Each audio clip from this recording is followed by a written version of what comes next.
haberme invitado a dar esta charla, a compartir esta charla con vosotras y vosotros. Y quiero agradecer también al Ayuntamiento, a la Casa de la Cultura, por habernos cedido las instalaciones y además pues, a todos los presentes que sois los que realmente hacéis esta charla. Sois vosotros los interesados en que esto salga adelante y estáis aquí por alguna razón. Entonces espero cumplir con vuestras expectativas y sobre todo que participéis de esta charla, que es lo más importante de esta tarde. Veo que la mayoría de los participantes en la charla pues, son de religión musulmana, por lo que parece. Creo que hay alguna persona no musulmana también, que me alegra mucho, por otra parte. Y lo que más me gusta es que veo muchísimos jóvenes y jóvenes. Bueno, todos sois jóvenes y jóvenes. Os veo muy guapos y muy guapas. ¿Sí?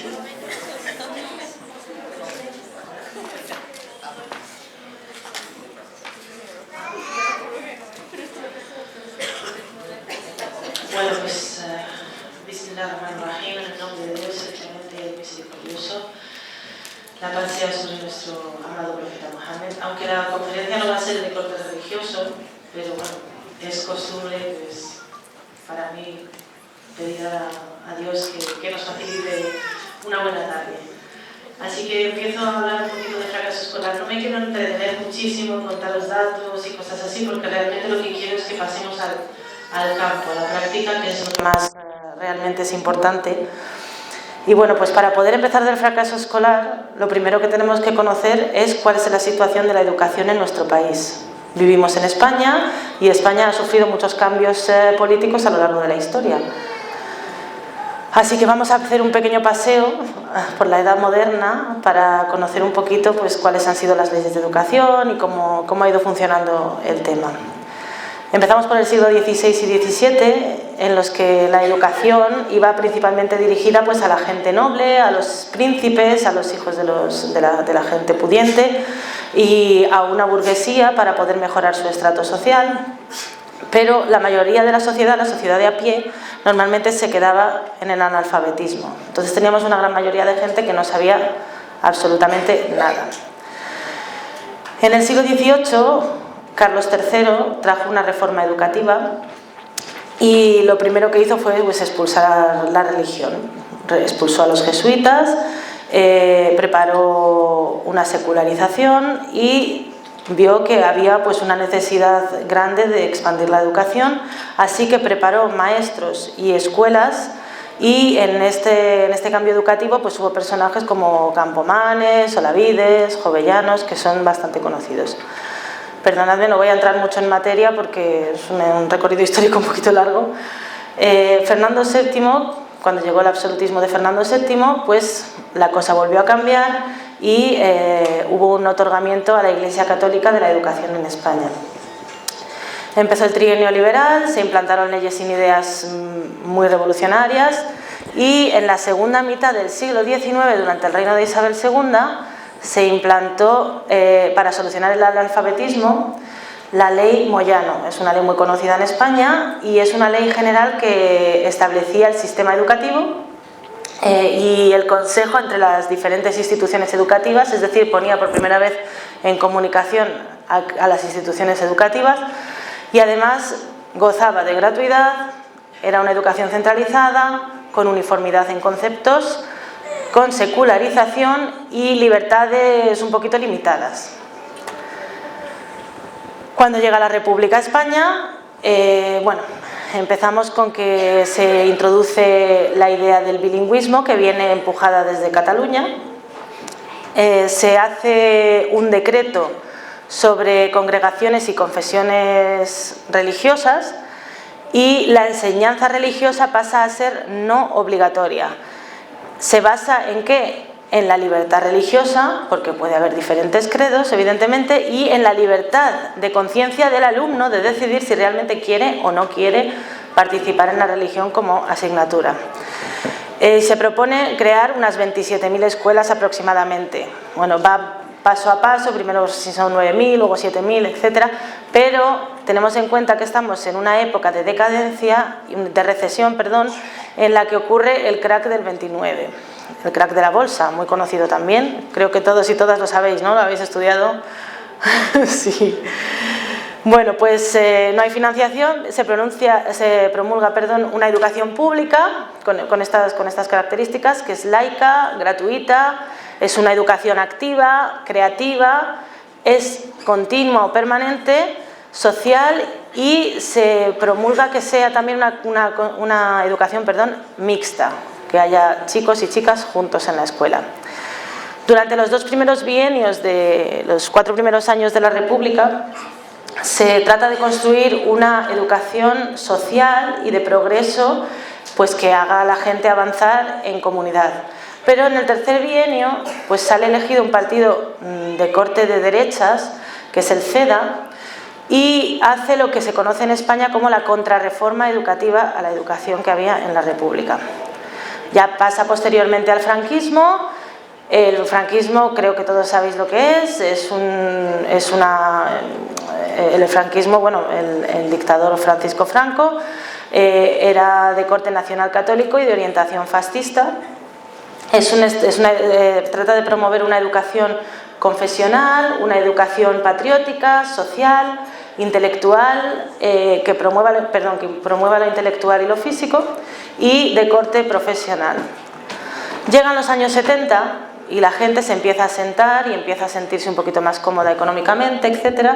Entonces, el ministro Villar Palasí promulga la ley de educación, o sea, un cambio de educación nuevo. Un cambio en educación nuevo. ¿Y qué ocurre? Divide la educación en diferentes periodos.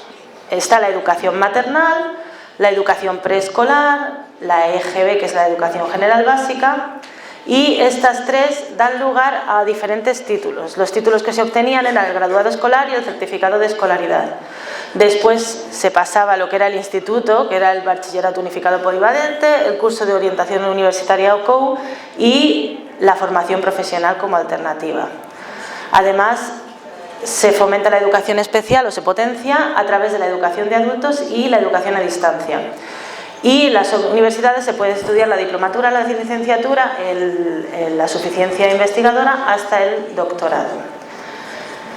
Esa es la que hemos estudiado los de mi quinta, más o menos. Luego ya fue cambiando la cosa.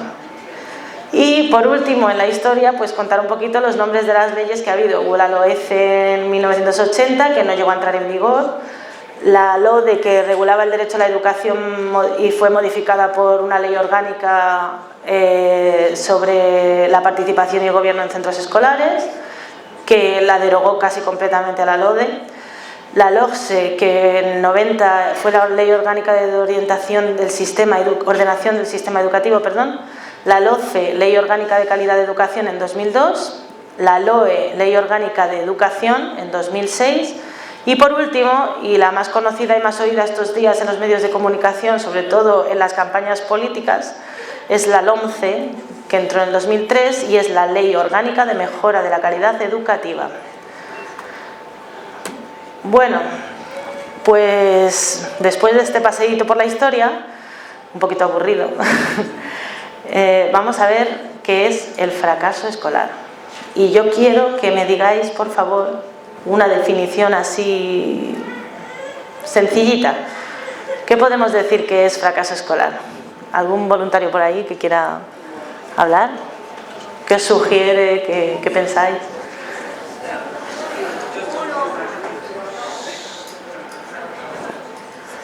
El que quiera hablar, que se levante. A ver, por allí detrás, ¿algún voluntario o voluntaria? Allí, mira, ahí tenemos un voluntario. ¿Cómo te llamas? Mohamed. Fracaso escolar es cuando fracasas escolarmente. Oh, te lo has currado, mazo.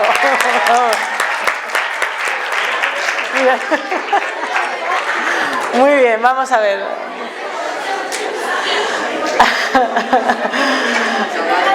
Venga, por favor. A ver, otra persona voluntaria por aquí delante. Sí. El fracaso del sistema educativo. Muy interesante. Fracaso del sistema educativo. ¿Y qué entiendes por sistema educativo? ¿Qué queda incluido en el sistema educativo? Las escuelas, ¿vale? El fracaso de las escuelas o el sistema educativo. ¿Alguna aportación más?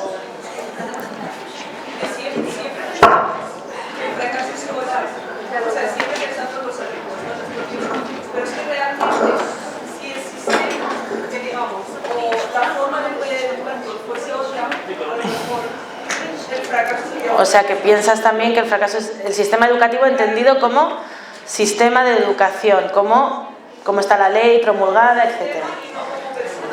Vale. Muy bien, pues... ¿De dónde vienen las raíces? Muy bien, bueno, pues la definición de fracaso escolar es la siguiente según lo que yo considero, ¿de acuerdo? Y según el diccionario. Lo he dividido en dos partes, la palabra fracaso y la palabra escolar. La palabra fracaso en el diccionario dice que es falta de éxito o resultado adverso. Falta de éxito. Allí Mohamed, falta de éxito. Fracaso significa falta de éxito o resultado adverso. Y escolar, que es un poco para referirse a lo que decía el hermano Jesús, significa del estudiante de la escuela o relativo a ellas. También escolar significa alumno que cursa la enseñanza obligatoria, por supuestísimamente que sí. Bueno, pues, ¿cuándo hablamos de fracaso escolar? Hablamos de fracaso escolar cuando no se obtiene rendimiento académico para superar estudios obligatorios. Es decir, cuando no conseguimos trabajar lo suficiente para superar pues, los títulos a los que aspiramos. Es decir, en España los estudios obligatorios se traducen en la educación secundaria obligatoria, la ESO, que es un periodo que abarca 10 años de escolarización. Para conocer ese fracaso, ¿cómo lo medimos? Lo medimos con las calificaciones, se mide en suspensos, en la cantidad de suspensos que obtenemos. Normalmente, en la gente con fracaso escolar, los suspensos suelen ser masivos, es decir, hay una gran cantidad de suspensos.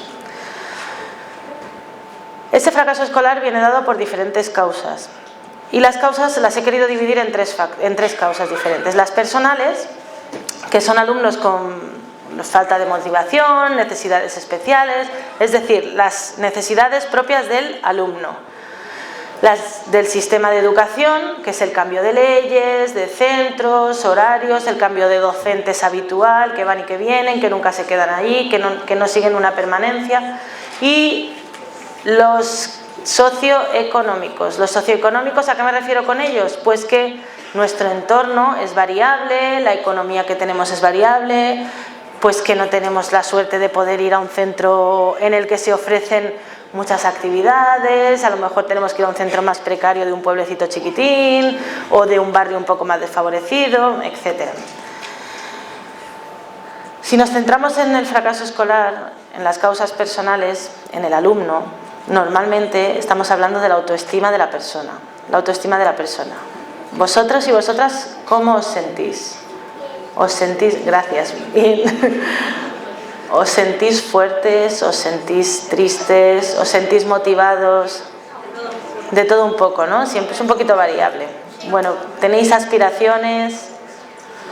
Bueno, pues de eso se trata. Se centran en el alumno, en vuestras aspiraciones, en el desarrollo de la inteligencia, en la personalidad. Y la personalidad, por ejemplo, nos encontramos que hay unos factores muy importantes, que son los genéticos, por una parte, es decir, que yo me parezco a mi abuelo cuando pienso de determinada manera, o me siento como mi abuela me hizo, porque tengo un componente genético muy importante heredado de ella, y un componente diatópico, es decir, del lugar donde me he criado. No es lo mismo un vasco, aunque en derechos humanos siempre será lo mismo, pero me refiero a que no es lo mismo una persona que se ha criado en el País Vasco que una que se ha criado en la Generalitat Valenciana, otra que ha criado en Andalucía, incluso en Marruecos o en otro país, ¿verdad? Cada uno somos de una manera diferente según de dónde venimos. Y la motivación del entorno, que es muy importante y muy reseñable, porque la gente que nos rodea es la gente que realmente nos anima a estudiar o no estudiar. Si yo tengo una persona cerca que está sentada conmigo, que me va apoyando a lo largo de mi camino, pues será más fácil que me sienta motivado para estudiar. ¿Qué factores influyen en el fracaso escolar? Factores primero de voluntad. Pues que no me da la gana estudiar, así de claro. O me da la gana o no me da la gana. ¿Tengo ganas o no tengo ganas? ¿Me apetece o no me apetece? El sistema de educación, que hemos hablado antes, el sistema de educación que está compuesto por las leyes, por las escuelas, por los docentes, las escuelas, las teorías pedagógicas, que ha habido algunas teorías pedagógicas de personas que han estudiado sobre cómo enseñar, que la verdad que han sido un verdadero fracaso y no han ayudado en nada a evolucionar, sino todo lo contrario, pero bueno, vamos a darle un margen de error porque todo el mundo se puede equivocar, ¿verdad? La falta de leyes de educación claras, como hemos dicho antes, que nunca hemos tenido una educación clara que nos vaya marcando las pautas.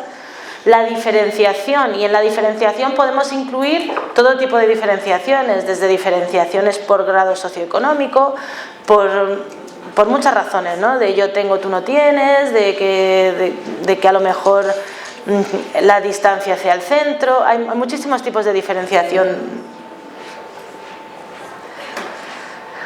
Luego la hiperprotección de los padres, que muchas veces no nos permite desarrollarnos y desarrollar bien el éxito escolar. A veces nos sobreprotegen. ¿Se oye? ¿Sí? Ahora vale. Y el antagonista de la hiperprotección, que es la laxitud, que es pasar olímpicamente de mi hijo, viene del colegio, no le ayudo con sus deberes, no le echo una mano.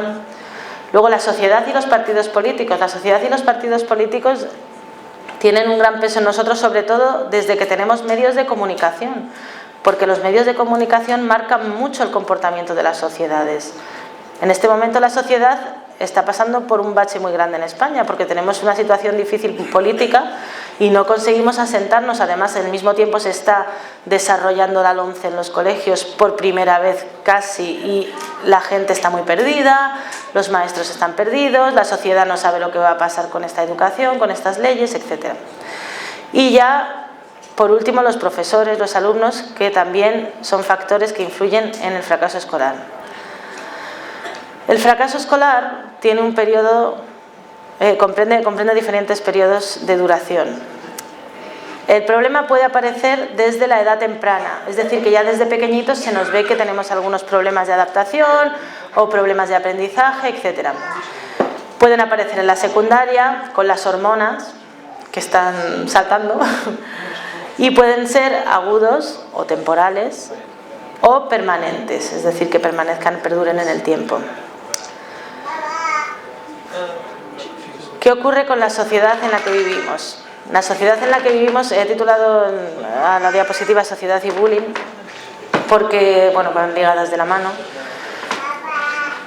La sociedad tiene unos estándares que posiblemente sean demasiado elevados y tengamos un ritmo demasiado frenético. Es decir, exigimos demasiado. ¿La gente está preparada para que le exijan a ese nivel? ¿Estamos preparados para afrontar tantas exigencias en los centros de estudios? Además, hay una falta de observación personalizada y unas aulas masificadas. ¿Por qué?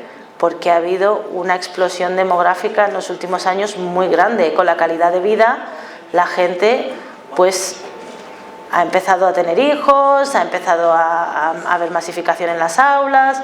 Entonces, no se puede dar la atención que se requiere a los alumnos.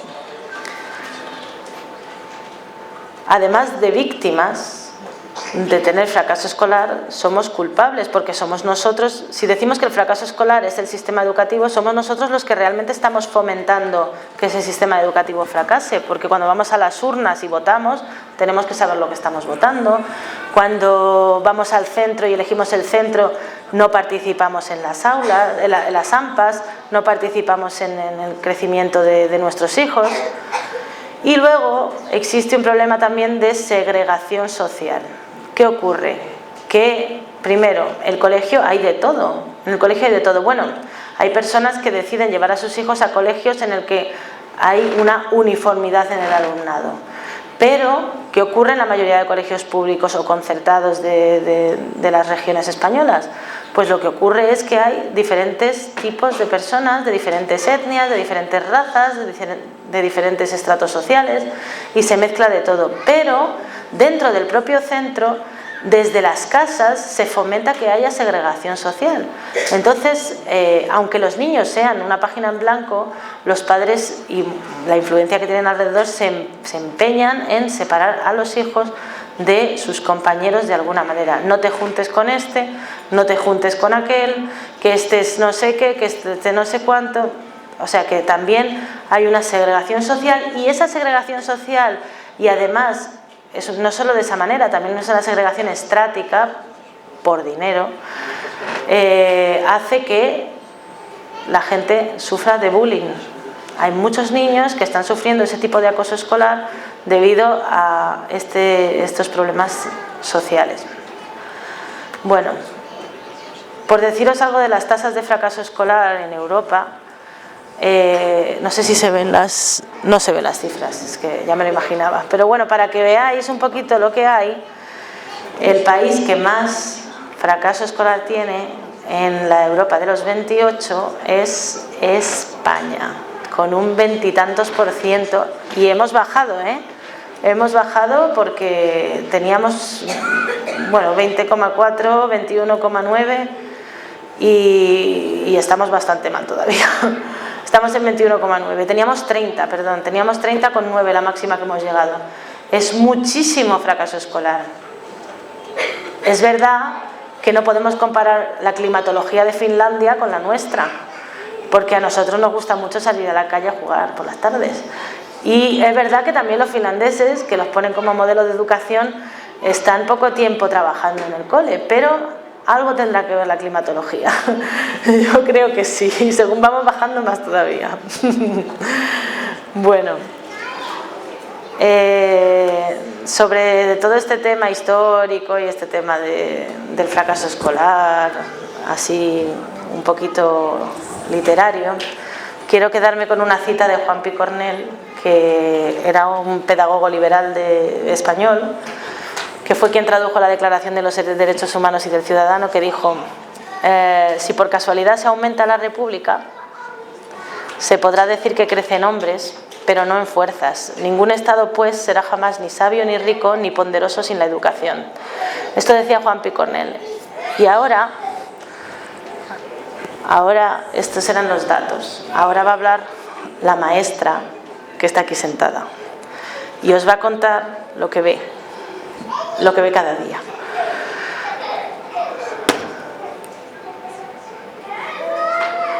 Yo estoy hecha polvo, de dolor, porque lo que estoy viendo es horrible. Estoy viendo unos niños con unas carencias afectivas espectaculares, con unas necesidades familiares increíbles. Estoy trabajando de maestra de religión en una zona de invernaderos de Almería. Y yo no he tenido la mayor experiencia en la enseñanza en toda mi vida. Yo realmente, en mi profesión, que ha sido traductora, me he dedicado a la enseñanza de jóvenes en asociaciones, ayudar de manera personalizada a la juventud. Pero desde que entré en el mundo de los colegios públicos he podido observar lo que realmente está pasando, aunque a lo mejor es muy localizado, ¿no? Pero creo que es un reflejo muy importante de lo que está pasando en nuestro país. Tenemos unos niños y unas niñas que son, como he dicho antes, hojas en blanco.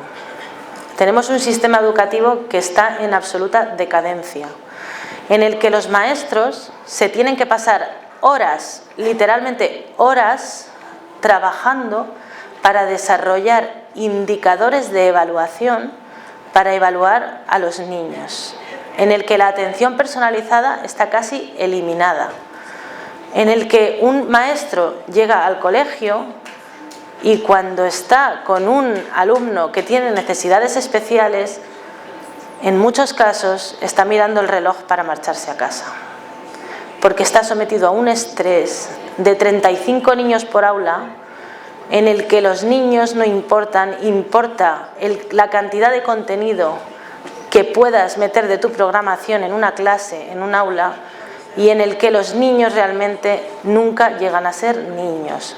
Son verdaderos números y esponjas de un conocimiento que realmente no sirve para tanto.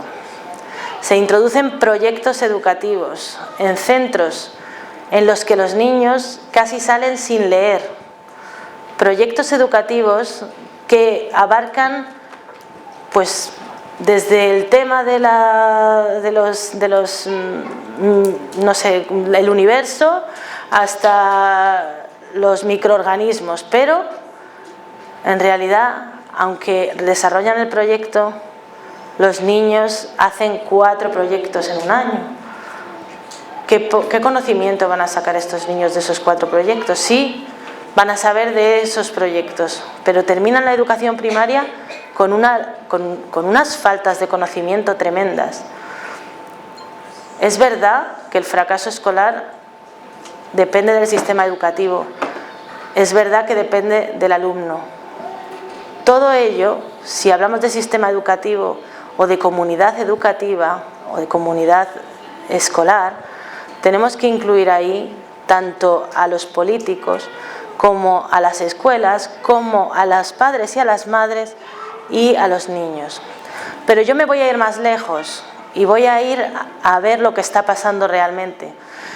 Imaginaos que estáis viviendo en una zona en la que, creo que por aquí hay muchísima agricultura. La gente está trabajando de sol a sol. Un padre y una madre que para poder sacar un jornal tienen que trabajar los dos y llegan a casa después de las 7 de la tarde y los niños los ha cuidado la vecina o los han llevado a unas actividades o algo así. El niño realmente no está casi tiempo con sus padres y después de recoger pimientos, tomates o naranjas, lo siento mucho, pero no creo que a nadie le apetezca sentarse a explicar matemáticas a su hijo, a poca gente que realmente tenga esa fuerza y se quiera volcar en ellos. Pero muchos dicen, hijo mío, déjame en paz, el que no le mete un guantazo, claro. Déjame en paz, que no tengo ganas, que ya bastante tengo con el trabajo, que además soy el jefe, y lo único que se oyen en esa casa son quejas y dolores. Ese niño llega al día siguiente al colegio y ve que su amigo o su amiga ha salido con sus padres a comprar por la tarde, se han ido a tomarse un café con su mami, o sea, cualquier cosita, o han estado disfrutando. ¿Cómo se va a criar ese niño? ¿Ese niño va a tener ganas de estudiar o se va a desmotivar? Se va a desmotivar, ¿verdad? Se va a desmotivar. ¿Hay o no hay unas diferencias sociales? Las hay. El problema es que el niño que está trabajando, su padre, en la agricultura, y el niño que no está trabajando en la agricultura, probablemente el otro niño sea el jefe de su padre. Y esto sí que es un problema muy gordo. ¿Por qué? Porque estamos hablando de caciquismo, estamos hablando de control, estamos hablando de una superioridad, de una supremacía de personas. Esto no puede darse en una escuela, esto tiene que tener un control. No se puede vivir así, no se puede vivir con diferencias sociales dentro de los centros educativos, esto hay que cambiarlo. Por ejemplo, hablábamos de Finlandia. En Finlandia lo que ocurre, porque últimamente está muy de moda hablar de Finlandia en educación, en Finlandia lo que ocurre es que el sistema de educación es público para todos y la gente rica se ve obligada a invertir en educación para que todas las escuelas tengan su buen nivel.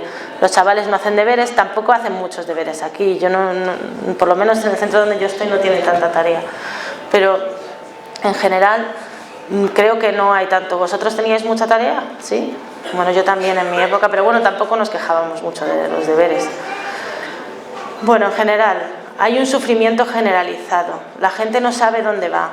No sabe lo que quiere, no tienen aspiraciones claras, no saben si quieren ser esto, si quieren ser lo otro.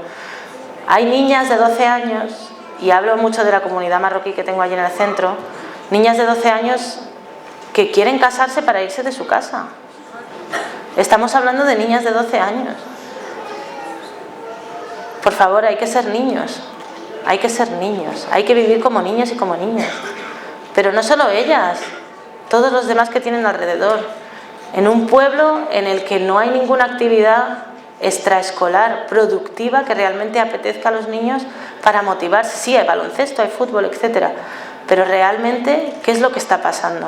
¿Qué es lo que está pasando? ¿Cuál es el interés real que hay detrás de todo esto? ¿Qué le está pasando a la sociedad? es muy duro ver cómo estos niños sufren cada día. Ellos no se dan cuenta, pero es que son hojas en blanco, estamos escribiendo su historia, estamos escribiendo en ellos.